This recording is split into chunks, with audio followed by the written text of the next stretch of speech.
마음을 좀 돌보는 그런 성격의 내용이라고 생각하셔도 될 것 같아. 재밌지는 않겠지만 그냥 재밌는 얘기 듣는다 뭐 그런 관점이랄까요.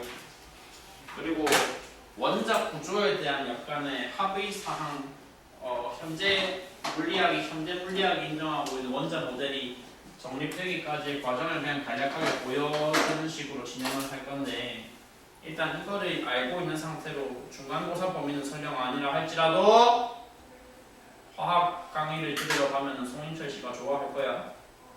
오비탈이라는 걸 나중에 이해해야 하는데 되게 쓸데있는 내용이라서 이거는 그렇고, 그래서 원래 이제 개정 전 물리학원 순서대로 저는 진행을 하고 있습니다. 개인적인 주관, 개인적인 소신에 따르면 기존 개정 전 교육과정의 단원 배치가 훨씬 더 타당했어요. 개정되고 나서 왜 이꼬라지를 해놨는지 솔직히 이해를 못하겠고, 전기 단원의 순서가 내 생각에는 그런 식으로 가는 건 좀 희한하다고 본단 말이야. 그래서 그냥 되게 타당성이 있었던 기존의 순서를 좀 존중해가지고 저는 원작 모형부터 잠깐 얘기를 먼저 해보도록 할게요. 사람 이름 일단 3명 나와있다. 전부 물리학자시고 이제 원작 모형에다가 자기 이름을 붙여가지고 이론을 제시하신 분 3분, 톰슨이라는 분, 러더퍼드라는 분, 마지막에 보어라는 분이 나와 계세요. 옆에 찍혀있는 연도는 각자의 이제 이론들을 발표해가지고 그 시대의 물리학계에서 인정을 받게 된 연도일 건데, 당연히 좀 국어적으로 격식 있게 표현을 하면 행간을 좀 읽어보신다면 당연히 뒤로 갈수록 점점 더 모양이 어떻게 되고 있다는 소리겠어요? 업데이트가 되고 있고 정교화가 되고 있다는 얘기겠죠. 앞쪽 모델의 문제점들을 이제 다 저격을 하고 지적을 하면서, 야, 네가 했던 모델에, 네가 했던 설명에 불충분한 지점이 여기고 그 불충분한 지점을 내 모델이 보완했다, 내 모델이 수정했다, 뭐 이런 순서로 원작 모형에 관한 어떤 합의된 이론에 도달을 하는 과정을 보여주고 있습니다. 마지막 모델이 1913년에 찍혀있는데 113년이 흘렀단 말이야. 뭔 소리야? 113년 동안 특별히 업데이트가 필요 없었다는 거야. 그러면 쟤는 완벽한 모델이라는 거냐? 적어도 이론상으로는 완벽한 모델이니까 113년 동안 특별히 업데이트가 없었다는 거겠죠. 일단 그래서 과정을 이해하기에 앞서서 가장 초기에 제시된 모델, 톰슨이라는 분이 제시한 양전하의 바다라는 희한한 모델을 먼저 한번 가보도록 합시다. 오른쪽에 있는 빈칸을 같이 채우면서 봐볼 건데, 톰슨이라는 분은 기본적으로 실험 물리학의 전통을 굉장히 중시하는 분이었고, 그럼 물리학이 실험을 다 하지, 물리인데 실험 안 하는 것도 있다는 거냐? 있어. 그거랑 대비되는 팀을 이론 물리학이라고 그래.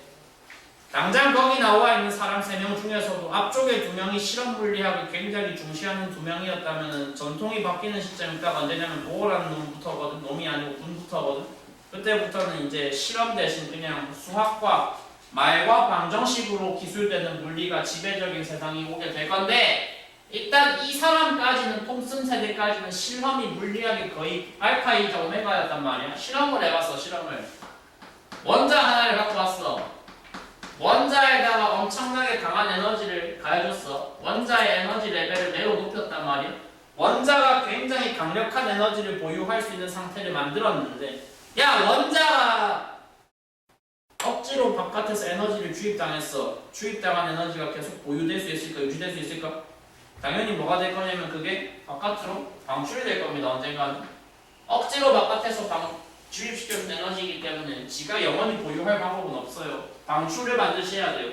방출을 반드시 해야 되고, 그때 방출된 어떤 빛의 존재에 대해서 그 당시 물리학자들이 다 알고 있었거든.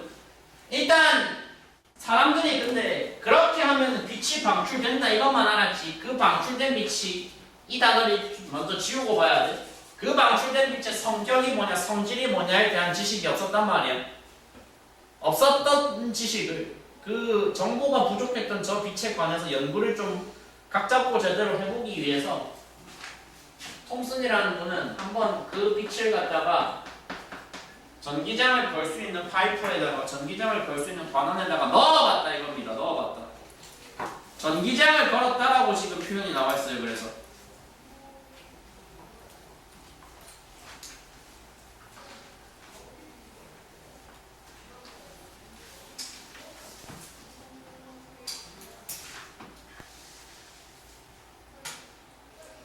당시 사람들이 이 빛의 성격에 대해서 알지는 못했지만 일단 기본 상식적으로 그 정도는 알고 있었어. 당시 물리학자들도.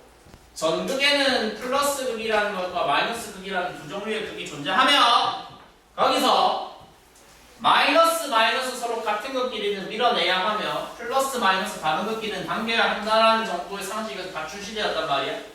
그러니까 뭔지를 모르고 전기장 속을 뚫고 지나가도록 빛을 쏴보았는데 쐈더니 그 결과 그 만들어낸 빛이 휘었다는 거야. 어느 쪽으로? 플러스 쪽으로.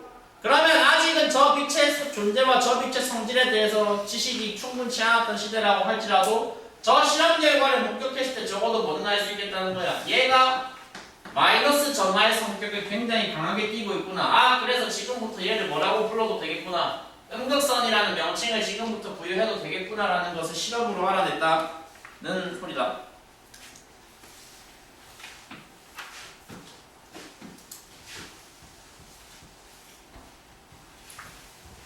실험 근데 뭐 그럼 한 번만 했으면 됐지. 뭘 또 교차 검증까지 해보냐? 솔직히 맞아요. 근데 교차 검증 그렇게 안 해도 되는데 괜히 우리만 귀찮게 그죠. 전기장 한번 걸어봤다. 두 번째 절차로는 한번 자기장을 그럼 걸어보면 어떤 사건이 벌어지냐고 한번 관심을 가져봤어. 이 톰슨이라는 분이. 근데 자기장을 건다는 건 이렇게 분리가 서로 되어 있는 N극과 S극 사이 공간에다가 음극선을 쏴보겠다라는 소리거든. 야, 그 1학기 기말이 아니라 1학년 2학기 기말 전자기후도 다 거쳐왔기 때문에 그 정도는 지금도 알고 있어야 돼. 자석에서 분리된 두 자석 사이에서 자기장의 방향은 N에서 S야, S에서 N이야. N에서 S야. 분리된 공간에서는, 분리된 자석에서는 자기장의 방향이 어디에서 어디라고? N에서 S라고. N에서 S. 중학교 2학년 때 한번 외워서 시험 치신 적이 있을 거야. 그때 오른손 열심히 썼었거든. 오른손. 전자기후도 사실 그때 처음 하시긴 했어요. 그때 이제 오른손을 쓰면서 여러 가지 이제 작용들의 방향들을 추적을 해보셨는데, 물리적 현상들의 방향을 추적했는데, 그 과정에서 가장 그 당시에 니들에게 가장 곤혹스러웠을 내용은 뭐냐면, 내 오른손 네 손가락을 어디에 방향에 배치를 해보았을 때, 오른손 네 손가락을 저 자기장 방향에 배치를 하고 했을 때 손바닥이 향하는 방향을 뭐라고 본다라는 내용이 있었냐면 도선이 받는 뭐의 방향? 도선이 받는 힘의 방향이라고 본다는 내용이 중학교 2학년 과학에 나옵니다. 인간 신체 구조상 내 손가락 방향과 오른손의 손바닥의 방향이 결정되면 무조건 누구 방향으로 따라 결정이 돼야 돼? 엄지의 방향이 결정이 돼야 돼요. 그때 그 엄지가 향하는 방향이 뭐라고 그때 배웠을 거야? 아? 다시 뭐야 이거? 전류라고 배웠어. 아? 근데 생각 잘해. 여기서 음극선을 쏜 장소는 어디야? 왼쪽에서 쐈어? 오른쪽에서 쐈어? 왼쪽에서 쏴서 음극선의 진행 방향은 어디로 잡았었어? 음극선의 진행 방향은 이렇게 잡았다고. 맞나? 두 번째 실험의 의의는 그래서 뭐냐? 뭐가 무엇의 관계를 알아냈다. 첫 번째 실험을 통해서는 음극선이라는, 그때까지 음극선이라고 불리지조차 않았던 어떤 선이 마이너스 성격을 존나 띈다는 걸 일단 처음으로 알았고, 첫 전기장 걸었을 때 이 두 번째 실험을 통해서 알아낸 건 그 음극선이라 하는 선이 어떤 놈하고 굉장히 관련이 깊어진다는 걸 검증했다. 전류랑 존나 관련성이 깊다는 걸 검증했다. 한마디로 뭐다? 방향이. 야! 지금 들은 실험 결과에 따르면, 톰슨의 두 번째 실험 결과에 따르면 음극선이라는 선과 전류라는 저 작용은, 전류라는 현상은 서로 방향이 반대라고 같다고. 반대라고.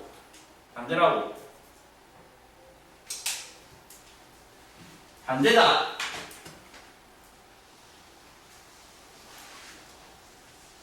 근데 어쩌라고? 여기서 막타 실험, 마지막 실험이 들어갔다. 그러면 좋다. 얘는 지금까지 앞번에 두 번 실험 통해서 알아낸 정보들을 써보자. 일단은 마이너스 성격이 굉장히 강하며 누구와 반대 방향이다? 전류 반대 방향이다.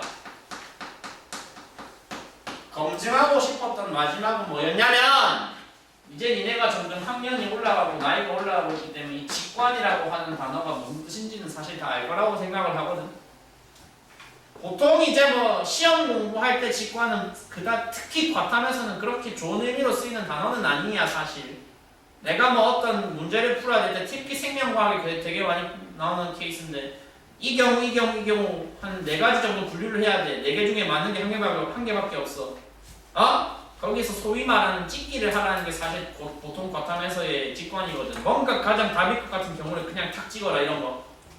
논리적이지 좀 아는 풀인데 근데 실험과학에서 직관은 사실 되게 중요한 겁니다. 모든 경우의 수를 다 실험한다는 건 시간적으로 비용적으로 불가능하거든요.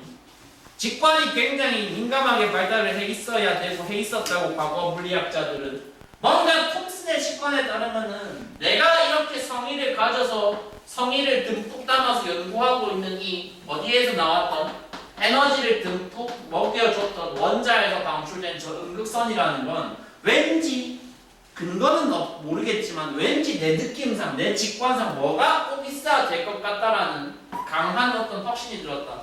질량이 있어야 된다라는 느낌이 너무 강하게 드는데 검증할 방법이 없네. 검증을 어떻게 하지? 고민을 해보다가 한번 또 아이디어를 낸 거예요. 쏴봐라 그냥 어디 허공에 놓아둔 바람개비에 쏴봤다. 쏴봤더니 그 바람개비가 뭐 했다는 거야? 돌진 않았어. 막 이렇게 선풍기 마냥 활발하게 돌진 않았다고. 근데 조금이라도 뭐 했다? 움직였다. 아무런 물리적인 작용을 넣어준 것이 없고 그냥 단순히 뭘 했는데 음극선이라는 걸 쏴줬을 뿐인데 그것이 바람개비가 조금이라도 움찔하고 움직였다. 그걸로 충분하다. 그렇다면 이 음극선은 뭐를 가지고 있는 놈이다? 내부에 질량을 가지고 있는 놈이고 질량을 가졌기에 그 내부 구성은 실제로 단단하지 않겠지만 분명한 실체, 분명한 질량을 가진 입자들의 모임이라는 사실까지를 검증을 했어. 애초에 음극선이 방출된 이유 자체가 뭔데? 원자에 에너지 넣어줬기 때문이었잖아. 그래서 이제 어떻게 해버렸다.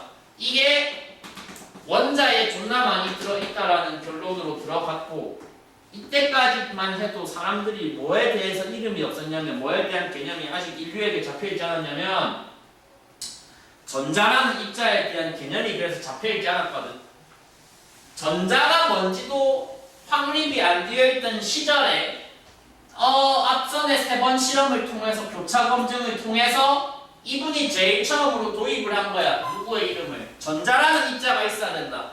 마이너스 전하를 띠고 있어야 하며 이동 방향은 전류의 반대 방향이고 매우 작긴 하나 분명한 질량을 가지고 있는 실체가 있는 입자 싹 다 모아서 지금부터 우리가 그거의 단어를 명칭을 뭐라고 부릅시다. 일렉트론이라고 부릅시다라고 인류 최초로 합의를 하고 제안을 했던 분이 톰슨이란 말이야. 그래서 요 모델이 완성이 됐다. 야! 1904년에 인류는 전자가 뭔지도 몰랐는데 전자가 뭔지 몰랐던 시점에서 톰슨 이전까지 근데 톰슨 이전에도 그거 나왔어. 원자가 뭔지는 알았고 원자라는 게 적어도 때려 죽여도 전기적으로 무슨 상태여야 된다는 건 알았다. 전기적으로 무조건 중상 상태여야 된다는 건 알았는데 여기서 톰슨이라는 사람이 개입한 결과가 뭐다? 근데 원자 안에는 뭐가 있어야 된다? 내 실험 결과에 의하면 음전하가 되게 많이 있어야 된다. 음전하가 개 많이 끼어 있어야 된다. 그러면 음전하만 끼어 있으면은 이 원래의 가정, 원래의 지식이 무너지잖아.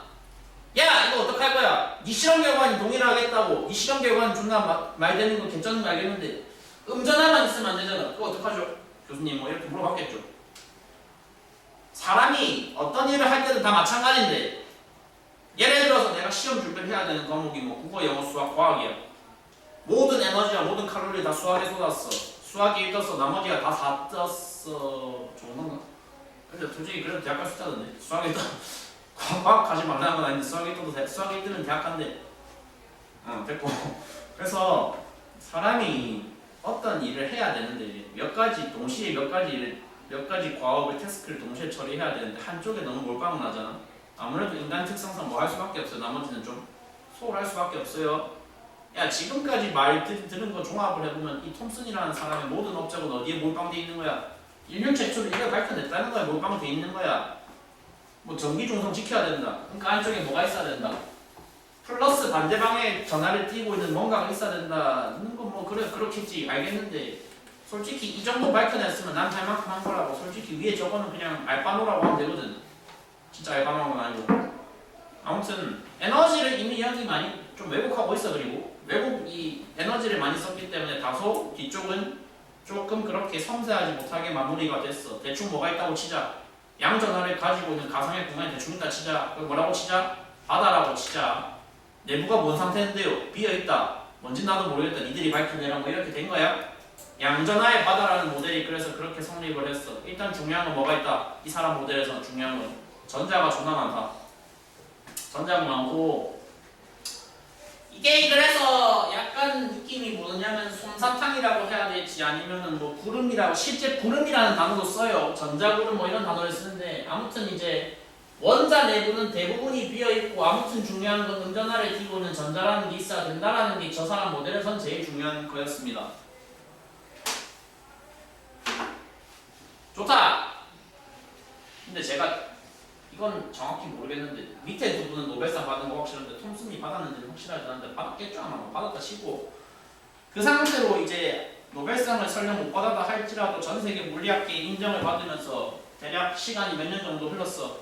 7년 정도 흘렀어. 7년 정도 흘렀더니 러더퍼드라는 뉴질랜드 태생의 젊은 재능 있는 과학자 한 명이 튀어나와서 이제 저격을 좀 시작했어. 저격이 하고 싶어서 한 건 아니고 뭔가 좀 당신 모델 맞는 건 알겠는데 여기서 뭔가 아쉬운 부분이 있다. 뭔가 좀 문제가 되는 부분이 있다. 누구의 결과에 따르면 나의 이 위대한 실험 결과에 따르면 오른쪽 사진 봐봐. 개인적으로 제가 되게 사실 물리를 조금이라도 공부해본 사람들은 다들 공감하는 다들 되게 좋아하는 실험이에요. 약간 그리고 지금까지 듣다가 이런 의문 들 수도 있어요. 왜 물리라는 과목인데 갑자기 역학 질량 속도 1단계 안 나오고 갑자기 화학에서 다룰 법한 원자에 대해서 얘기를 하고 있지. 아니야. 원래 원자에 대한 내용도 다 어디 학문이야. 원래 물리야. 원래 과학이라는 거의 구조가 그래. 물리라는 게 있어. 물리와 그 외 쓰레기들이 있어. 너무 어차피 근데 이거 녹화해서 올릴 거긴 한데 안 보겠지? 릴스로 그냥 까서 올릴까? 물리와 그 외 쓰레기. 아무튼 이거 물리 맞거든. 입자물이라는 걸 하고 있는데 이분도 굉장히 과학적 직관이 실험적 직관이 뛰어난 분이셨기 때문에 뭔가 이상한데 아니 그러니까 전자라는 거에 업적은 대단한 거 알겠고 전자가 있어야 된다는 거 알겠다. 근데 이건 좀 아닌 것 같. 이건 알겠는데 이건 좀 아닌 것 같은데 뭔가 내 직관상으로는 센터에 뭔가 단단한 게 있어야 되는데 그리고 그 센터에 단단한 하나가 전자들의 음전하를 싹 다 잡아주는 놈이면 그게 뭔가 더 우아해 보이거든 진짜로. 표현은 우아하다 이렇게 표현을 했지만 진짜로 물리학자들이 그런 거 신경 되게 많이 써. 자기 모델이 일관적이냐, 간결하냐, 근사하냐, 수학적으로 아름다우냐 이런 걸 존나 신경을 쓴단 말이야. 검증을 위한 실험을 바로 돌입을 했어. 지금도 마찬가지겠지만 그 당시에도 금은 되게 알려지기로 귀금속으로 알려진 게 아니라 원자량도 매우 크며 밀도가 매우 크며 대단히 안정하고 대단히 스테이블한 금속으로서 지금도 그렇고 당연히 그때도 뭐 했을까요? 그때도 알려져 있었습니다. 요새 금값 많이 올랐다던데. 아무튼 금박을 갖고 와서 실험을 시작했어. 거기에다가 뭘 써봤대? 알파입자라는 걸 써봤대. 알파입자가 뭔데 이 새끼야? 양성자야. 양성자 그냥 격식 있게 표현한 거야? 어? 양성자를 썼다고. 양성자를 마치 뭐 마냥 총알 마냥 가속을 시켜가지고 가운데 세워놓은 금박을 향해서 돌진 앞으로를 해봤거든. 했는데 이제 여기서 한번 가정법이 들어간다. 지금 톰슨이라는 사람이 주장했던 세웠던 모델의 모든 부분이 단 하나의 거짓 없이 100% 사실이면 100% 진실이라면 내가 양성자를 쏘아봤을 때 알파 입자를 쏘아봤을 때 어차피 내부를 구성하고 있는 애들이 뭐니까 전부 네 말에 따르면 전부 실체 없는 구름에다가 실체 있는 거는 전자밖에 없는데 고1들한테 이거 비슷한 내용을 할 때는 사실 전자, 양성자, 중성자, 질량들 설명도 해야 됐지만 니네한테는 안 해도 되지. 지금 고2인데 모르진 않을 거 아니야. 전자 질량은 있다 없다? 없다고 하면 좀 문제 보여 지금. 있죠. 그러니까 원자를 구성하는 게 중성자 빼고 일단 지금은 중성자 역할이 딱히 없으니까 양성자라는 게 있어, 전자라는 게 있어. 통합과학 때 다 하셨을 건데 전하량이 플러스 1이고 마이너스 1이잖아. 질량이 얼마인데? 양성자 질량은 생각해보니까 지금 주기율표 외우면서 원자량 다 외웠을 거 아니야. 양성자 질량 얼마? 자연수 1로 취급. 이거 얼마? 1817분의 1인가 37분의 1인가 아무튼 그렇죠. 되게 작죠. 작지만 적어도 뭐는 아니다. 0은 아니다. 있긴 있다. 아무튼 너무 저 질량 차이가 크게 나기 때문에 많이 나기 때문에 당신 모델이 맞으면 이게 설령 매우 겉에서 봤을 때 매우 단단하고 매우 안정적인 금박이라고 할지라도 어쨌거나 원자 레벨까지 좁혀가지고 내부 구조를 보면 전부 다 이런 조그만 질량과 흐릿한 구름의 집단이라고 했을 때 내가 걷다가 알파 입자를 양성자를 휙 쐈어. 무거운 걸 날렸다고. 당신 모델이 사실이라면 내가 썼던 양성자들이 알파 입자들이 뭐 예를 들어서 10만 개 썼다고 해보자. 저 중에 단 하나라도 뭐가 있으면 안 돼? 튕겨나가거나 휘거나 유식하게 표현해서 뭐 되는 게 있으면 안 돼? 산란되는 게 있으면 안 돼. 이 말이 맞으면 내가 쏜 10만 개의 총알은 싹 다 일직선으로만 운동하는 결과가 나와야 돼. 존나 타당한 지적이거든. 궁금하잖아. 그래서 해봤어 실험을. 존나 두근두근 하면서 실험 해봤더니 결과가 희한하게 나왔다. 어떻게 나왔다? 당신 모델이 말이 안 되는 걸로 결론이 나왔어요. 산란된 게 좀 있어요. 산란된 게 좀 있다고. 근데 그렇다고 또 해야만 안 되는 게 10만 개를 물론 실제 10만 개는 아닙니다. 근데 10만 개를 썼을 때 이 그림이 잘 보여주고 있는데 실제로 튕겨나간 거, 실제로 굴절된 거, 실제로 산란된 거는 10만 개 썼으면 대략 비율상 한 1000개 정도? 1000개 내외? 비율은 존나 작았단 말이야. 근데 작아도 상관이 없어. 솔직히 한 개는 좀 실험 실수한 거 많이 예를 수 있겠는데 1000개는 좀 유의미한 표본은 솔직히 되거든. 저 정도 휘었다는 건 뭐야? 10만 개 중에 나머지 9만 9천 얼마 9만 9천 개까지는 그냥 그대로 통과했다는 건 대부분이 뭐 하다는 건 알겠다. 대부분 비어있다. 대부분 빈 공간이다. 오케이 동의한다. 근데 분명히 뭐가 있다. 이거 튕겨낼 정도의 뭔가 묵직한 알갱이, 묵직한 장애물도 분명히 존재해야 된다는 거 역시 팩트다. 근데 네 모델에는 그게 없었다. 당신 모델에는 그게 없었다. 그래서 문제다. 그래서 문제고 따라서 당신 모델의 모순을 내가 지적을 하였으므로 당신 모델에서 발생한 문제점을 수정하고 개선하고 보완한 두 번째 모델, 러더포드 모델이라는 것을 지금 제안한다. 통과가 됐죠. 그래서 이게 지금 논리 구조랑 통과가 안 될 수가 없죠. 산란이 됐으니까. 그래서 전기 중성인 것을 만족을 하면서 센터에 뭔가 묵직한 하나가 있어야 되는데 걔가 전자들의 음전하를 싹 다 잡아줄 수 있는 균형추로서 네가 양전하를 몰빵 바꿔서 중앙에 딱 하니 자리 잡은 무거운 질량으로서 기능을 하면 된다. 그놈의 이름은 뭐라고 부르자 앞으로. 먼저 뭐라고 불렀다. 그때 그 순간부터 원자 핵이라는 게 존재해야 된다라는 모델을 설립을 시켰다.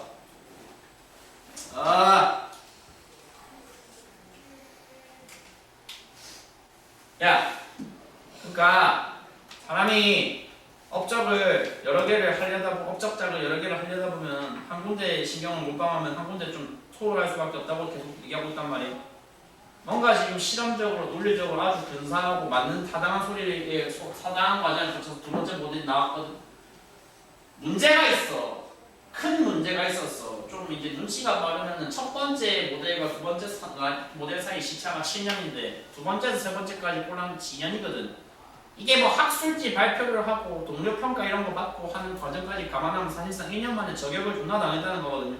저격을 당한 수준이 아니고 거의 난도질을 당한 느낌입니다. 사실은 물어뜯겼어요. 거의 세 번째 등장인물한테 존나 뜯겼는데 어느 부분 때문에 이 모델의 결론 중에 어떤 부분 때문에 특히 그것이 많이 물어뜯기게 됐냐. 마찬가지로 이것도 알바모를 지금 한 건데 알바모 야 내 모든 업적은 지금 어디에 몰빵됐다. 원자 핵의 존재를 밝혀낸 것에 몰빵됐다. 근데 전자도 있어야 되잖아요. 전자는 어쩔까요 그러면? 그러면 톰슨 모델에 따르면 요런 거였으니까 전자 그냥 주변에 안착해 있는 상태에서 원자핵만 가운데 띡 박으면 되는 거 가요? 라고 물어봤을 때 아니야. 전자는 뭐 해야 되냐면 내 생각에는 운동을 해야 돼. 운동을 해야 되는데 운동을 한다고요 주변에서. 근데 그 운동하는 위치는 임의의 궤도에서 운동을 하면 돼. 야 근데 유식하게 표현해서 임의의 궤도 저거 한마디로 표현하면 뭔데? 아무데나야 아무데나. 원자 내부 아무데나 존재해도 된다라고 얘기를 한 거라고. 저 사람이 다소 성의 없게 전자 위치까지는 딱히 고려를 안 한 거란 말이야. 전기 중성모 해결됐고, 그리고 센터에 그 알파 입자 산란시킬 장애물 해결됐고. 그런데 이 기념비적인 실험 결과가 사실은 저 이미에라는 하나의 단어에 의해서 엄청나게 큰 공격에 노출이 되었고, 그 공격을 감행한 사람의 이름을 이제부터 닐스 보어라고 부를 것이며, 닐스 보어가 저거를 얼마나 강하게 얼마나 효과적으로 물어뜯었는지가 이 뒤에 펼쳐질 주된 내용이 됩니다. 개인적으로 그 부분이 그리고 재밌다고 생각을 해요. 재밌는데 그 부분 넘어가기 전에 이 페이지에 있는 확인 문제 딱 3개밖에 없잖아. 그 3개만 빨리 풀어봐. 역학에 비해서 얼마나 즐거운 거나 내용이 가벼워. 그때 스펙트럼이라는 도구가 함께 언급이 되는데, 개인적으로 화학과학에 나와 있는 스펙트럼 소개 방식은 대단히 또 불량하고 잘못했다고 생각을 합니다. 애초에 너희들한테 스펙트럼 얘기할 때부터 사실 원자 모형을 다 끄집어냈었어야 돼요. 사실은 그게 맞아요. 네가 또 물리 그거라서 그러는 게 아니라 그게 타당해. 내용적으로 일단 이제 사실 고2쯤 됐고, 특히 또 물리나 화학 둘 중에 단 하나라도 수강을 하고 있다라고 하면 기본적으로 그건 알아야 돼. 빛의 기본적인 성격은 파동의 성격이 좀 강해. 애초에 명칭 자체가, 그래서 빛이라는 물리적인 현상의 명칭 자체가 전기와 자기가 섞여서 진행하는 파동이다. 그래서 전자기파라고 많이 종종 부른단 말이야. 전자기파라고. 나중에 가면 이중성이라는 용어를 사용을 하면서 파동의 성격과 동시에 입자의 성격도 같이 띄고 있는 대단히 모순적인 현상이다라고 들으실 건데, 지금은 입자성에 대해서 몰라도 됩니다. 파동성을 띠고 있다는 것은 뭐냐면은 이내가 소위 알고 있는 그 삼각함수 형태로 표현을 할 수 있다는 거예요. 주기함수의 형태로, 파동의 형태로.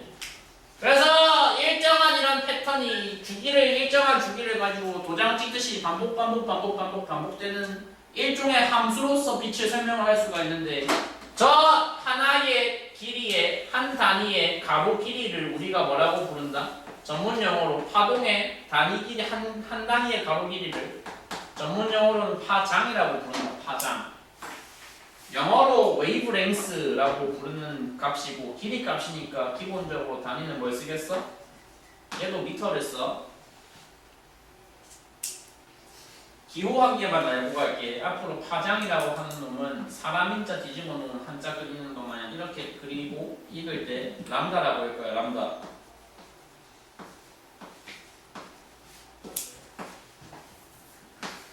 어쩌라고? 그래서 빛이라는 건 기본적으로 파동의 성격이 있기 때문에 파장값을 가지게 되고, 빛의 종류별로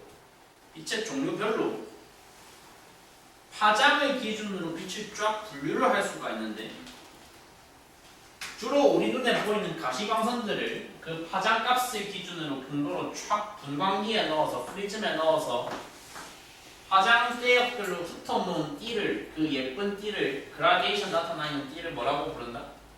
그거를 전문용어로 스펙트럼이라고 부른다.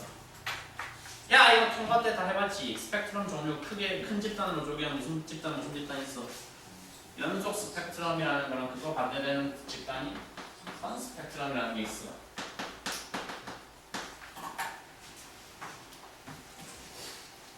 니는 분명히 넘어오면서부터는 러더포드 모양의 문제점 얘기한다며. 근데 그걸 얘기하기 위한 일단 기본 재료로 알아야 돼. 연속 스펙트럼은 무식하게 말해서 연속 스펙트럼이고, 그냥 확 와닿는 단어로는 무지개야. 한마디로 무지개. 끝과 끝색이 무슨 색인지 다 알지? 빨간색, 보라색. 한자어로 유식하게 표현하면 적색, 자주색이야. 그래서 가시광선의 끝과 끝색이 각각 무슨 색이랑 무슨 색이랑 적색이랑 자주색이고, 니네가 예비 고이면 미리 얘기를 해야 되는데 예비 고이한테는 안 해도 되지. 적색에 살짝 바깥 쪽에 있는 색을 그래서 뭐라 그래? 선을 뭐라 그래? 적외선이라 그러고, 자주색에 살짝 바깥쪽에 있는 선을 그래서 뭐라 그래? 자외선이라 그래. 아무튼 자주색에서 적색까지 한 번도 끊긴 건 없이 화장 색깔이 어떻게 예쁘게 우아하게 연속적인 띠로 나타나는 걸 연속 스펙트럼이라고 할 때, 종류가 두 개인데요. 종류 두 개인 건 둘째치고 다 애들이 어떻게 나오는 형태가 불연속적으로 뚝뚝 끊겨있는 형태로 튀어나오는 게 선 스펙트럼이라는 좀 반대되는 집단의 특징이라는 겁니다. 방출의 스펙트럼은 이거는 뭐 외워야 될 것 같아. 배경이 무슨 색? 배경이 뭔데? 배경이 흑색인데 위쪽에 뜨문뜨문 들어가 있는 선들이 컬러인 거고, 흡수 스펙트럼은 반대로 배경이 대부분 컬러인데 앞쪽에 뜨문뜨문 빠져있는 이빨 빠진 것 같은 검은색 흡수선이 나타나 있는 형태의 스펙트럼을 흡수 스펙트럼이라고 한다. 이거 통과 때 다 했던 거니까 혹시나 기억 안 나면 그냥 여기 있는 텍스트만 외워도 돼요. 나중에 가서는 이제 뭐 물어보는 게 문제여서 연속 스펙트럼을 만들려면 뭘 해야 돼? 뭐 햇빛을 써야 돼, 백열등을 써야 돼, 방출 스펙트럼을 만들려면 고온의 기체를 써야 돼, 흡수 스펙트럼을 만들려면 저온의 기체를 써야 돼. 별로 중요하지 않은 내용들이 나올 거야. 역학에 비해서는 참 이제 그렇단 말이야. 그래서 강의를 많이 할 필요도 없고 문제도 많이 풀 필요가 없는, 그렇다고 저런 걸로만 나오면 변별이 안 되니까 당연히 역학 소재를 당연히 건드릴 수밖에 없는 겁니다. 여기까지만 들으면 전자기학이라는 거 되게 할만하다고 오해하실 수 있는데 아직 물론 시작 안 했어요. 시간상 오늘 물론 못할 것 같은데 여기서 들은 내용들을 기반으로 지식으로 삼아서 다음 주에 하게 될 전기력이라는 게 좀 존나 어려울 거다. 존나까지는 아니고 역학보다 할만한 건 무조건 맞거든. 근데 난 솔직히 전기력 쉽다고 취급 안 해. 생각 안 해. 전기력도 어렵게 내면 충분히 어렵게 낼 수 있어. 근데 일단 오늘까지는 안 어려울 거니까 그냥 소프트하게 들어봐. 야, 그러니까 연속 스펙트럼이 나왔어. 있어. 그거랑 대비되는 선 스펙트럼이라고 표현을 하고는 있지만 사실상 불연속 스펙트럼이라고 보셔도 괜찮아. 불연속 스펙트럼이 있어. 어쩌라고? 차이 뭐 중요한 거냐? 지금부터 존나 중요하게 쓰이게 될 거야. 뭐가 중요하냐면 이제 지적을 시작할 거거든. 러더포드 모형의 크다란 문제점, 도저히 극복할 수 없는 매우 큰 구멍, 완전한 논리적 모순 두 가지가 발생을 했고, 그거를 아주 당시에 젊었고 또 머리가 좋았던 보어라는 과학자가 아주 사정없이 물어뜯었는데, 첫 번째 문제, 분명히 아까 네가 안쪽에서 돌고 있는 전자의 궤도가 어디면 된다고 했다. 분명히 네가 아무 데나면 된다고 했다. 이무의 궤도에서 본다고 했다. 그리고 야! 그 생각 한 번만 해봐. 톰슨 모델을 개선한 게 이거잖아. 톰슨 모델에서는 사실 고려하지 않아도 되었던 문제점이 한 개 발생해서 뭐 있어? 네 말대로면 알파 입자를 산란시킬 수 있는 장애 물체가 뭔가 묵직한 게 안에 있어야 된다며. 그리고 걔가 뭐 해야 된다며? 양전하라며. 양전하. 그리고 모든 물리학자들이 그 당시에도 합의하고 있었던 사항이 뭐야? 쌓여진 전자가 있어야 된다. 양전하야. 양전하야. 그리고 우리 모두 알고 있는 그것이 뭐야? 쟤네 그럼 서로 뭐 해야 돼? 당겨야 돼. 뭔 소리야? 얘가 처음에 출발 자체는 제일 바깥까지 궤도에서 어떤 속도 V를 가지고 운동을 할 수 있었다 치자. 그 운동이 지속이 된다 안 된다? 지속이 안 돼요. 가운데에서 날 뭐 해주는 놈이 있으니까 마치 늪처럼 나를 깔아당기는 어떤 무거운 물질이 있으니까 나는 여기서 설령 운동을 시작했다 할지라도 이 그림에 나와 있는 이 궤적 마냥 소용돌이 마냥 뭐 해야 된단 말이야? 서로 당기는 힘이 발생해야 되기 때문에 끌려 들어가야 돼. 그러면 뭐가 불가능하냐? 화학 지금 안 한 사람? 다 하고 있어요? 그러면 다들 공감하시겠지만 금속이라는 건 기본적으로 안정적이어야 돼요. 예? 원자 하나만 존재하고 있어도 안정적인 상태여야 되잖아. 근데 이 상태가 된 이런 모델에 따르면 안정적인 원자라는 건 세상에 존재할 수가 없어. 당장 네가 네 실험에 제일 중요한 소재로 사용하는 금박인데 걔조차도 뭐 해야 된다고? 어쨌거나 전자는 있을 거고 어쨌거나 원자핵은 있을 거고 어쨌거나 둘 사이에 인력은 있을 거니까 네 설명이 맞으면 걔네도 무조건 갖다 박아야 돼. 부딪혀야 돼. 전자와 원자핵이 부딪혀야 돼. 안정적일 수가 일단 없어. 그게 첫 번째 문제야. 당신 모델의 첫 번째 문제야. 두 번째 문제가 뭐냐?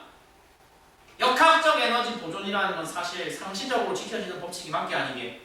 아니다! 오히려 지켜지는 게 더 드물다. 왜냐하면 현실에서는 뭐가 무조건 기본으로 깔려있을 거니까. 뭐? 그쵸. 공기저항이라든지 마찰 같은 비보존력의 개입이 거의 상시적으로 들어가거든요. 사실은 그게 당연한 거지 않습니까?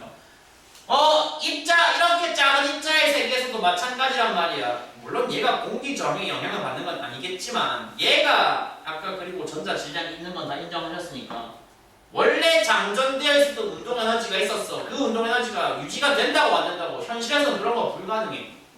말 나온 김에 역학적 에너지가 보존된다라고 하는 이 표현과 총 에너지가 보존돼야 된다는 표현은 서로 같은 표현이게요, 다른 표현이게요? 뉘앙스가 딱 느껴져요. 사실 다른 표현입니다. 역학적 에너지 보존은 그래서 지켜져야 된다고, 안 지켜져도 된다고. 안 지켜지는 경우 존나 많다고. 안 지켜지는 경우 엄청 많은데 오해하지 마. 오른쪽에 얘는 뭐 하게? 야, 오른쪽에 얘는 무조건 지켜져야 돼. 총 에너지, 우주 전체의 총 에너지는 무조건 값이 일정해. 계속 탄생부터 지금까지 형태만 중간중간 바뀌는 거지. 열 에너지, 전기 에너지, 빛 에너지, 기타 등등 모든 에너지 싹 다 합치면 에너지 총량 자체는 우리가 살고 있는 세상에서는 그냥 일정하단 말이야. 뭔 소리냐? 얘가요, 당장 누구의 개입을 받을 거니까 원자 핵으로부터 전기적인 인력에 이렇게 개입을 받을 거니까 그걸 전기력이라고 해. 이제 유식하게 전기력의 개입, 전기력이 정확하게 방해를 받아야 돼. 내 운동을 방해하고 있어 제가. 그러니까 난 뭐 해야 돼? 이 순간 내 역학적 에너지가 감소해야 돼. 감소해야 돼. 전자가 역학적 에너지가 감소해야 되는데 그게 역학적 에너지가 감소돼가지고 어떤 형태의 에너지로 바뀌어서 바깥으로 나간다는 거냐? 그게 빛의 형태로 빛의 형태로 변동되어서 바깥으로 방출이 돼야 돼. 이 모델에 따르면 그래. 전자가 에너지를 잃으면 그게 바깥에 무슨 형태로 나간다고? 전자기파 형태로 나가야 된다고. 여기서 분명히 네가 아까 뭐라 그랬다? 전자가 위치를 어디 할 수 있다 그랬다? 아무데나 할 수 있다 그랬다. 아무데나 할 수 있다 그랬다. 야, 그거 하나 물어보자. 수학에서 임의라는 표현, 수학에서 사용하는 임의라는 표현은 주로 뭐 말하는 거야? 임의의 실수 뭐야? 임의의 실수. 뭐 1과 2 사이의 임의의 실수는 정확하게 가리키는 대상이 뭐야? 1과 2 사이에 아무거나야. 아무거나야. 격식 없게 표현하면 아무거나고 격식 있게 표현하면 1과 2 사이에 무슨 실수야?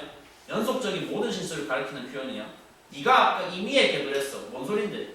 전자가 여기서 출발을 했다. 여기에 갖다 박는다. 이것도 문제인 건 맞는데 저 갖다 박는 과정에서 뭐 하게 된다 그러면 당신 말이 맞다면 중간에 있는 모든 위치를 연속적으로 선을 이렇게 그리는데 이 도달할 때까지 이 변이가 발생하기까지 중간에 모든 중간 위치를 연속적으로 다 거쳐야 돼. 당신 말이 맞으면. 그리고 저만큼의 파란색만큼의 연속적인 중간 범위를 다 거친다면 그 연속적인 중간 범위 하나하나에 해당하는 뭐를 싹 다 방출해야 돼? 그 빛을 다 무슨 형태로 방출해야 돼? 연속된 형태로 방출해야 돼. 당신 말이 맞으면, 당신 모델이 맞으면. 한마디로 내가 저런 식으로 어떤 원자의 전자가 가지고 있었던 빛이 바깥의 전자기파 형태로 방출이 된다고 할 때 그 빛의 스펙트럼에 관찰을 하면 당신 모델의 설명에 따르면 단 하나의 예외도 없이 내 눈에 띄는 스펙트럼은 무슨 스펙트럼만 나와야 된다는 소리야? 연속 스펙트럼만 나와야 한다는 소리야. 근데 실험적으로 이미 알려져 있었어. 수소든 수소 같은 가벼운 원소든 금 같은 무거운 원소든 만들어낸 스펙트럼 중에는 연속 스펙트럼만 있는 것이 아니고 무슨 스펙트럼이 있었다? 선 스펙트럼? 정확하게는 방출 스펙트럼이 이미 존나 많았다. 당신 모델에 따르면 방출 스펙트럼은 뭐 예를 지금 수소로 들고 있으니까 당신 모델에 따르면 수소가 만들어내는 수소에서 방출되는 스펙트럼은 전부 다 무슨 형태로 나와야 되는데 중간에 연속적인 위치를 다 거칠 거니까 당신 모델에 따르면 수소의 스펙트럼은 단 하나의 예외 없이 연속 스펙트럼만 나와야 되는데 우리가 현실에서 목격하는 건 분명히 이런 걸 자꾸 목격을 하고 있단 말이다. 도대체 저거 뭐라고 설명을 할 거냐? 설명할 방법이 없잖아. 이 모델에 따르면. 맞죠? 없어요. 없기 때문에 극복 불가, 논증 불가, 완벽한 저격에 성공을 했고 그래서 단 1년 만에, 사실상 1년 만에 러더퍼드 모델은 붕괴를 하게 된다. 그래서 여기에 그 문제점이 자세하게 기술이 되어 있습니다. 문장 전체를 외울 필요는 없어요. 그냥 늘 가지만 외워주시면 돼요. 원운동하는 전자는 원자 핵 쪽으로 끌려가야 하기 때문에 무엇을 설명할 수 없으며 이것이 첫 번째 문제였다. 원자의 안정성을 설명할 수 없다는 것이 첫 번째 문제이며 가뜩이나 안정성도 설명이 안 되는데 그게 내려가면서 방출해야 되는 빛이 저 모델에 따르면 전부 다 무슨 형태여야 하기 때문에 연속적이어야 했기 때문에 근데 실제로 관찰된 건 선스 패턴도 있었기 때문에 골고루 모순이 발생했다. 그래서 두 번째 모델의 정당성을 완전히 이렇게 깨트려 버리고서 세 번째 모델을 이제 도입을 하게 되는 시퀀스로 넘어가게 된다 이건데 가장 완벽한 대안을 제시한 사람이 바로 뭐 닐스 보어 이렇게 돼 있어요. 어이! 앞에 들은 거 기억이 지금 잘 살아있는지 잠깐 확인 좀 해보고 봅시다. 앞에 두 사람이 무슨 물리학자랬어? 실험 물리학자랬거든. 이 사람 세대부터 근데 갑자기 뭘로 바뀌어? 이론 물리학으로 바뀌어. 그러니까 지금부터는 실험 검증을 안 한다는 거야. 음극선 실험 안 할 거고 알파 입자산란 이런 거 안 할 거야. 지금부터는 올리 뭘로만 말과 사실은 물리학 교과서에는 방정식으로 기술이 돼 있기도 우리가 그 방정식을 지금 이해할 수는 없으니까 어디까지나 우리는 말로만 이해를 하고 넘어가면 됩니다. 이거 솔직히 들으시면 저거 좀 치트키인데 저거 좀 반칙인데 그런 느낌도 들 수가 있어요. 일단 좋다. 내가 일단 나의 이 빛나는 지능으로 저 앞모델의 문제점을 하나하나 다 파괴를 해놨고 하나하나 지적을 해놨고 그러면 그것을 이제 수정을 해야 된다. 보완을 해야 된다. 앞모델의 문제점만 딱딱 집어서 핀포인트로 보완을 해야 된다. 핀포인트로 집어서 보완을 해야 되는데 이거 근데 다 들으시면 좀 말이 안 된다고 느끼실 건데 약간 그런 거 있잖아. 비만인 사람이 보통은 이제 좀 보편적인 어떤 미의 기준에서는 벗어나 있는 걸로 알려져 있잖아요. 어느 세계에서든. 그러니까 지가 다이어트를 해서 그 기준에 맞추려는 노력을 하는 게 아니라 마치 무슨 느낌이냐면 그냥 기준을 멋대로 바꿔버리겠다라는 그런 느낌이야 진짜로. 기준은 어디까지나 뭘로만 표현되는 거니까 말과 글로만 표현이 되는 거니까 애초에 앞 모델에서의 큰 문제점은 뭐였냐? 일단 가장 내가 지적을 강하게 했던 부분은 아무데나 임의 궤도 연속적인 위치가 가장 큰 문제였어. 이거 그냥 해결하자. 있다고 치자 그냥. 뭐가? 궤도가 임의가 아니다. 전자가 돌 수 있는 위치가 임의적이지가 않다. 연속적이지가 않다고 치자라는 거야. 그냥 진짜로. 그걸 증명을 했냐? 검증을 했냐? 안 했어. 실험적으로. 몇 년 동안? 113년 동안 안 했다고. 야 그러고도 노벨상을 받을 수 있고 그러고도 물리학으로 인정을 받고 있어요. 놀랍게도 받고 있어요. 이렇게 기술이 발전한 시대인데도 불구하고 생각보다 있잖아. 근원의 레벨에 갔을 때는 물리학적으로 생각보다 밝혀진 거 생각보다 많이 없어. 막말로 몰라. 이게 진짜인지 아닌지도 몰라. 우리는 아직 모르지만 113년 동안 별 문제없이 흘러온 상태다. 뭐 그렇게 지금 살고 있는 거란 말이야. 그래서 일단 보호가 가정한 거 첫 번째, 원자는 안에 뭘 띄고 있다, 뭘 가지고 있다. 궤도에 넘버를 붙일 수 있다. 자연수로 밑에서부터 1번, 2번, 3번, 4번 이런 식으로 넘버를 배정을 할 수가 있고 원자핵에 가장 가까운 1번 궤도가 전자가 가장 뭐한 상태? 안정한 상태, 안정적인 상태라고 가정을 한다. 괄호치고 저런 것을 전문용어로는 바닥 상태라고 앞으로 부를 거야. 그라운드 스테이트라고 부를 거야. 이거 왠지 과학과학에서 해봤자 안 해봤다. 학교 따라서 안 쓸 수도 있고 아무튼. 그러니까 밑에서부터 자연수 번호로 배정되는 궤도가 존재하고 전자의 위치는 거기서 어떻게 들어간다? 1과 2 사이 애매하기 1.7, 2와 3 사이 애매하기 2.2 이런 위치에는 존재할 수 없다라고 가정을 하는 거야. 그래야지 뭐가 해결되거든. 아까 앞에서의. 그래야지 연속 스펙트럼만 관찰된다는 게 그래야 해결이 되거든. 사실 말이 안 되죠. 증명은 이 새끼야. 아니 그건 뭐 일단 솔직히 근데 내가 좀 왜곡해서 말하고 있어서 그렇지 실제로 실험적으로 검증할 방법이 없어. 편하게 가고 싶어서 수학으로만 하겠다는 게 아니고 실험 검증할 방법이 없어 저거는. 그러니까 그냥 방정식으로만 증명을 하는 거거든. 그래서 이 모델이 성립이 되었을 때 당신들이 알고 있는 그 규칙이 이제 적용이 되면 돼요. 화학에서 그 규칙, 무슨 규칙? 스탯이라는 게 여기서 적용이 되면 돼요. 1번 껍질, 2번 껍질이 있고 1번 껍질에 들어갈 수 있는 전체 전자가 최대 전자가 두 개다. 뭐 이번 껍질에 들어갈 수 있는 최대 전자가 8개다. 8개다. 뭐 이런 식으로. 그리고 아래쪽이 가장 안정적인 상태이기 때문에 전자는 기본적으로는 가장 아래쪽 궤도에서부터 채워지려고 하는데 수소 원자를 가정하는 거니까 전자 그냥 간단하게 한 개만 그릴게.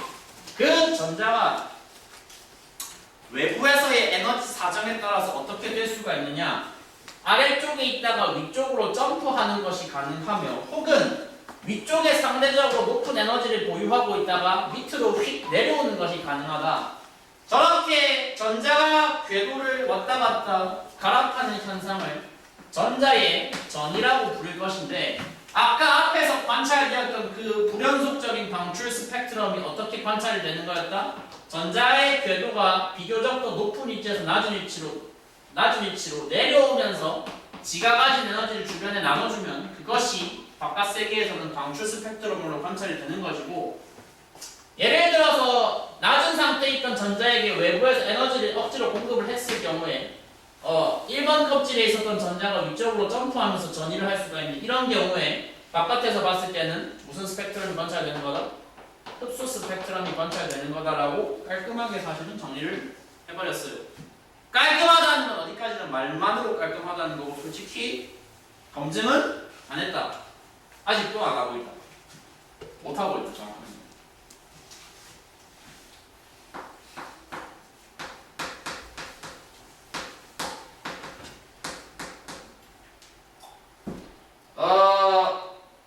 참고로 이제 물리를 좋아한다고 해서 제가 약간 그런 이미지에 가까운 건 아니거든요. 유튜버 중에 궤도 이런 사람하고 가까운 건 아니거든요. 어디서나 뭐 물리 좋아하고 과학 얘기 꺼내려고 이런 스타일은 아니란 말이야.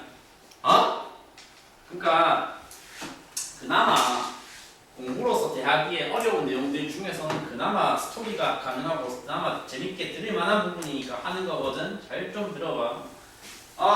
실험 쪽이랑 대비되는 그룹 중에서 어디라고? 이론 물리학이라고 했고, 솔직히 저 1900년대 초반 이후로는 거의 누가 대세가 됐냐면 여기가 대세가 됐어. 근데 그렇다고 여기가 다 뒤졌느냐는 건 아니긴 한데, 아무튼 물리학의 주류가, 물리학의 메인스트림이 이론 물리학으로 잡혔는데 약간 뭐 그런 느낌입니다. 조선시대에도 보면 부당정시라는 걸 해가지고 여기랑 여기가 싸워요. 한쪽이 다 죽어. 그럼 여기가 그대로 계속 평화롭게 살지 않잖아. 당연히 집권 그룹에서 다시 안에서 뭐 할 거야?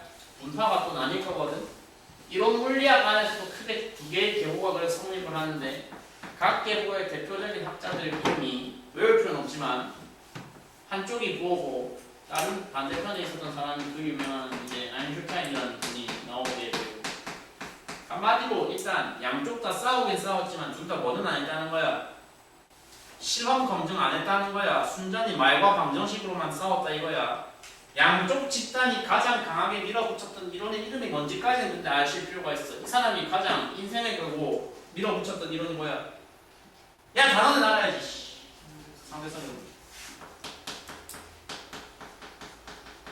그러면 저 보어를 비롯한 그룹, 저거를 지적하면서부터 스타가 됐고, 거기서부터 아인슈타인하고 본격적으로 싸웠던 이쪽 그룹에서 가장 밀었던 이론을 뭐라 하냐? 실제로 그렇습니다. 현대 물리학이 그래서 이 이론과 상대성 이론이 지금 공존하기가 어려워요. 사실은 현대 물리학이라는 게 뭔가 좀 일관된 이론을 되게 좋아하는데, 이거는 이것대로 성립하고 저건 저것대로 성립을 하거든. 근데 두 개를 합치려고 보면 항상 모순이 발생하는 상태로 한 50년째 이어지고 있단 말이야. 그래서 그거를 깔끔하게 진짜 싹 다 합쳐가지고 하나의 통일된 이론으로 설명하는 거를 모든 것의 이론으로 그렇게 낭만 있게 부르는데 아직 완성된 건 아니고 노력들은 많이 하고 있고, 그래서 결론이 뭐냐? 위에 두 가정을 합쳐서 보어 시대 이후로 우리는 전자의 에너지가 뭐가 되어 있다라고 표현을 한다. 여기서 바로 양자라는 단어가 제일 처음으로 등장합니다. 양자화되어 있다.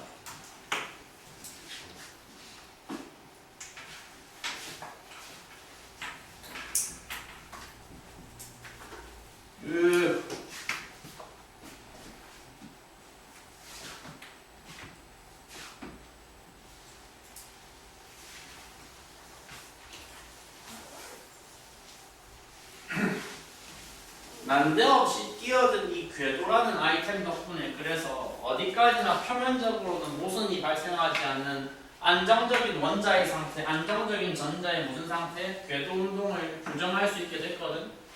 특별히 전위를 일으킬 필요가 없는 전자 같은 경우에는 계속 뭐 할 수 있다고 그래서 자기 궤도를 유지하면서 원운동을 계속 유지를 할 수가 있다고. 보어 모델에 따르면. 그래서 이 그림 역사적으로 대단히 중요하고 역사적으로 대단히 의미 있는 우리 과목에 따라서 되게 중요한 그런 그림인데 그 전자 궤도를 궤도의 자연수 넘버에 따른 궤도별로 각각 가지고 있어야 하는 에너지의 레벨, 에너지의 수준을 일종의 그래픽 형태로 정리한 이 자료를 에너지 준위라고 합니다. 가장 안정적인 궤도가 몇 번 궤도를 했어? 야! 몇 번 궤도를 했어? 제일 바닥 상태가 1번 궤도를 했어. 원자에게 제일 가까운 거. 당연히 위로 갈수록 점점 뭐 한다는 소리야? 높아진다는 소리겠지? 바닥 상태에 반대되는 단어를 뭐라고 지금 하고 있어? 들뜬 상태라고 표현을 하고 있어. 근데 위로 올라갈수록 점점 그게 뭐 하고 있다는 게 보여. 점점 이 첫 번째 궤도의 중위에서 두 번째 궤도 사이의 차이와 폭과 비교했을 때 2번과 3번 사이의 폭이 확 줄어들었고 3번과 4번 사이의 폭은 저거보다 더 확 줄어들어요. 뭐 마냥 이게 수학 마냥 수식을 꼭 다 암기를 해줘야 된다 그건 아니긴 한데 어차피 다음 주에도 이어서 해야 되니까 지금 그냥 알고 갈게. 그래서 어떤 자연수 n번째 궤도에 해당하는 그 궤도에서의 에너지 준위값을 보어가 매우 수학적으로 정교한 연구와 방정식 풀이를 통해서 대략 얼마여야 한다고 밝혀놓았냐면 마이너스 n제곱분의 13.6 정도의 숫자를 띄어야 된다라고 밝혀놨어. 안 써도 돼. 거기 오른쪽에 나와있거든. 수소 원자의 에너지 준이 뭐라고 기록되어 있어? En equal 마이너스 n제곱분의 13.6 EV라고 기록이 돼 있어. EV가 뭔데 이 새끼야? 라고 물어보면 전자가 가지는 에너지 단위야. 뭐 전자 볼트라고 읽으면 되는데 에너지 단위인데 왜 줄을 안 쓰는데 너무 작으니까 존나 작으니까 너무 작기 때문에 일반적인 이 에너지 단위로 표현할 줄 단위로 표현하기가 어려워서 그러고 있다 이거고 왼쪽에 아직 뭐 플랑크 상수 이런 상수랑 방정식 얘기를 더 해야 될 게 있는데 오늘 일단 전자기학이라는 분야에서 가져가야 될 수식 딱 두 개만 이거 포함해서 하나 더만 얘기하고 끝내도록 할게요. 저거랑 아까 말했다. 빛은 기본적으로 파동의 성격이 있다. 입자의 성격이 있다. 둘 다 있는데 이 단어에서 더 중요한 건 무조건 파동성이다.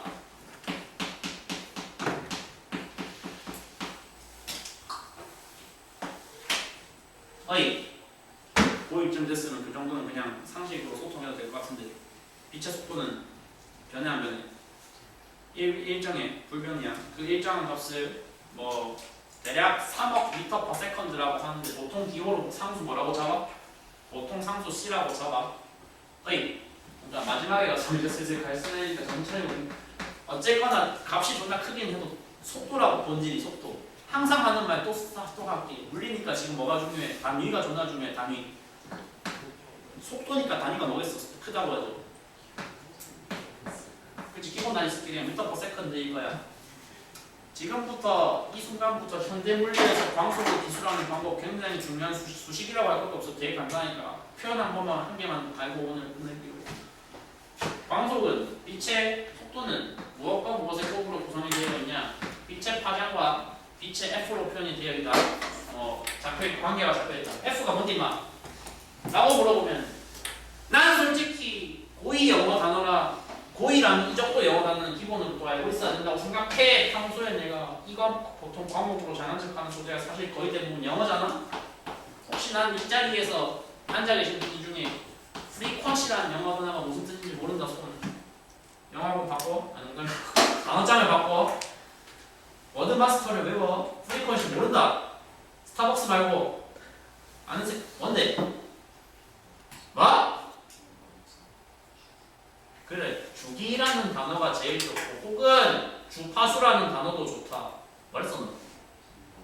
빈번도 좀 단어가 직관적이지만 그러니까 주파수 보통 보통 물리에서는 주파수보다는 진동수라는 단어를 더 많이 쓴다. 야, 한마디만 더 하고. 근데 단위 조합만 해봐. 단위 조합만 잘해봐. 이거 있잖아. 람다는 단위가 뭐랬어? 어쨌거나 본질은 길이니까. 그럼 논리적으로 얘 단위 뭐여야 되는데? 세컨드분의 1이어야 돼. 세컨드분의 1이어야 돼. 시간의 역수라는 소리야. 그게 뭔데 이 새끼야? 시간의 역수가 뭔데라고 물어보면 보통 우리가 진동수 주파수의 단위로 보통 라디오에서 많이 쓰는 게 헤르츠죠. 그렇지? 헤르츠의 본질이 사실 뭐냐면 헤르츠의 본질이 바로 세컨드의 역수가 되는 값이고요.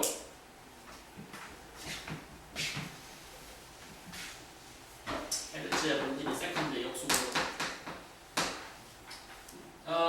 프리퀀시가 뭐라고 그래서 단위가? 세컨드 역수라고. 세컨드 역수. 세컨드 마이너스 1승이야. 그래서 기호로 표현하면 얘도 뭐분의 1이야. 뭐분의 역수라고 표현할 수 있어. 뭐 역수여야 돼? 이게 시간의 역수여야 돼. 시간의 역수. 정확하게는 어차피 아까 비친 파동성이고 파동함수의 형태를 띠고 있다고 했으니까 이게 바로 삼각함수에서도 쓰는 그거라는 거야. 이게 바로 주기야.